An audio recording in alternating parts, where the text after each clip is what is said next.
मैं एक बुजुर्गों की कहावत बताता हूं। जो बुजुर्गों ने क्या कहा है या उसे कवि के माध्यम से भी जरा गौर किया जाए। बिन मारे बैरी मरे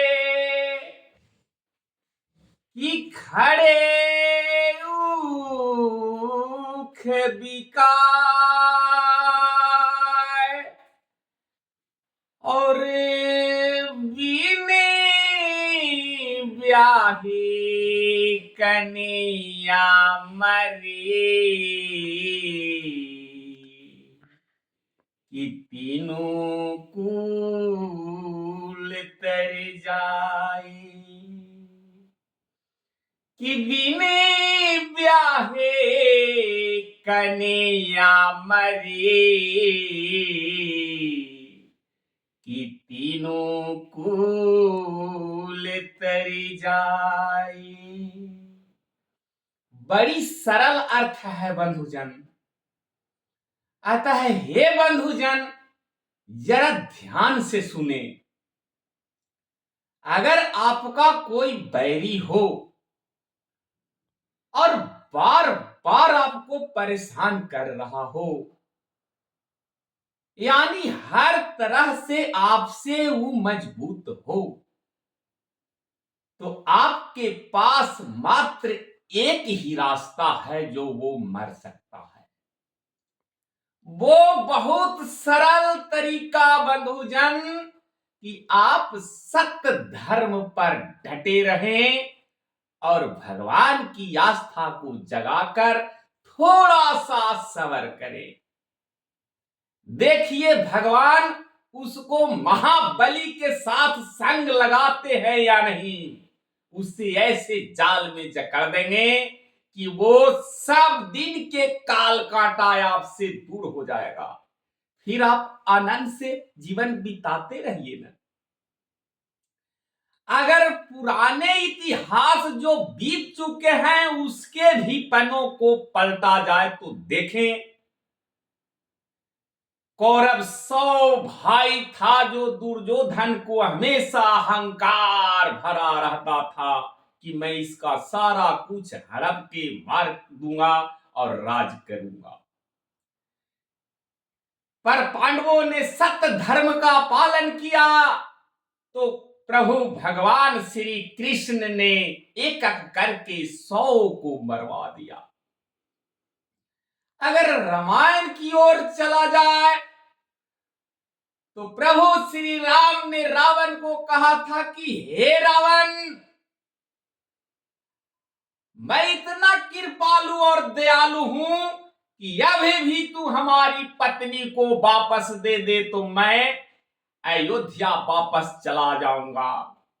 मैं किसी को कुछ नहीं करूंगा क्योंकि निर्दोष प्राणी मारे जाएंगे। उससे अच्छा है कि तू हमारी भार्या को दे दे। लेकिन वो पापी कहा कि नहीं, तुम मुझसे डर रहे हो, तुम मुझसे डर रहे हो। नतीजा हुआ कि रहा न कुल कोई रोवन हारा, उसको पानी देने वाला भी कोई नहीं मिला। उसको मदोदरी और विभीषण समझाते समझाते थक गए। अंततः उसका बेटा मेघनाथ भी कहा कि हे पिताश्री, ये कोई नर नहीं, ये नारायण है, इनसे मत जूझें। पर विवश होकर बेचारा पुत्र क्या करे, पिता के आज्ञा को पालन करना पड़ा। कहा कि पिता को बचाने के लिए अगर पुत्र को बलि भी चढ़ना पड़े तो भगवान भी उसमें खुश हो जाएंगे। यही कारण था कि मेघनाथ को प्रभु श्री राम अपने चादर से ढककर बड़ा सादर से उसे लंका में बिठाए थे। और अगर इतिहास को पन्ने उल्टे जाएं तो देखिए प्रहलाद हरि भक्त था, सदैव भगवान का नाम लेता था। उसके पास सत्य और धर्म थे, पर हिरण्यकश्यप उसका बाप कितना घमंड से चूर था कि कहा कि नहीं, सब भगवान मैं हूं, मेरा ही नाम ले। पर वह प्रभु का नाम लेना नहीं छोड़ा। नतीजा हुआ कि भगवान उसको कैसे मारे आप सब जानते होंगे, लेकिन मारने के लिए क्या क्या उनको लीला करना पड़ा। पहले तो वह इतना बड़ा वरदान ही मांग चुका था ब्रह्मा जी से, जो ब्रह्मा जी को विवश होकर देना पड़ा था।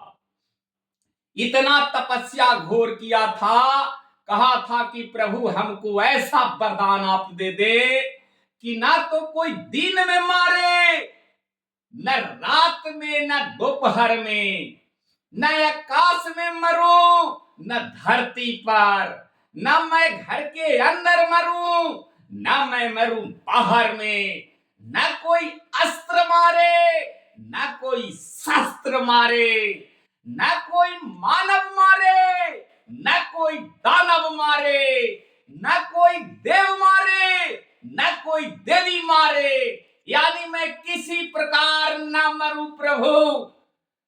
विवश होकर ब्रह्मा जी उसे वरदान दे दिए।